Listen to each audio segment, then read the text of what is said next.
बिस्मिल्लाहिर्रहमानिर्रहीम। सामीन कराम, बच्चा रोता हो, खूब रोता हो, मुसलसल रोता हो तो उसके लिए एक खूबसूरत अमल आपकी खिदमत में पेश करते हैं। आसान सा अमल, हर खातून आसानी से ये अमल कर सकती है। सूरह काफिरून जो कि पारा नंबर 30 में है, इसको 3 दफ़ा पढ़े, पढ़कर पानी पे दम करे, बच्चे को पानी पिला दे। दूध पे दम करके भी बच्चे को पिलाया जा सकता है। इसके अलावा बिस्मिल्लाह के साथ सूरह काफिरून को लिखें, लिखकर तावीज़ बना के बच्चे के गले में डाल दें।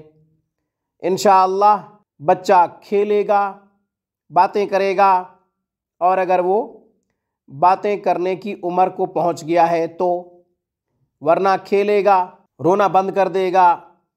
जो तसलसल के साथ रोता है, मुसलसल रोता है, इंशाअल्लाह ये उसका रोना बंद हो जाएगा। माँ परेशानी का शिकार है, परेशानी में मुब्तला है, तो इंशाअल्लाह माँ की ये परेशानी ख़त्म हो जाएगी, दूर हो जाएगी। बच्चा मुसलसल रोए तो माँ को रात को नींद नहीं आती।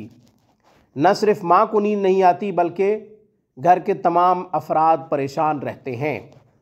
परेशानी से बचने के लिए हमारा ये अमल कीजिए, इंशाअल्लाह बच्चे का रोना ख़त्म हो जाएगा, बंद हो जाएगा। आज की वीडियो में बस इतना ही। रूहानी परवाज़ को सब्सक्राइब कीजिए। हमारी तमाम वीडियोज़ के अपडेट हासिल करने के लिए घंटी के बटन को दबा दीजिए। अस्सलामु अलैकुम वरहमतुल्लाहि वबरकातुहू।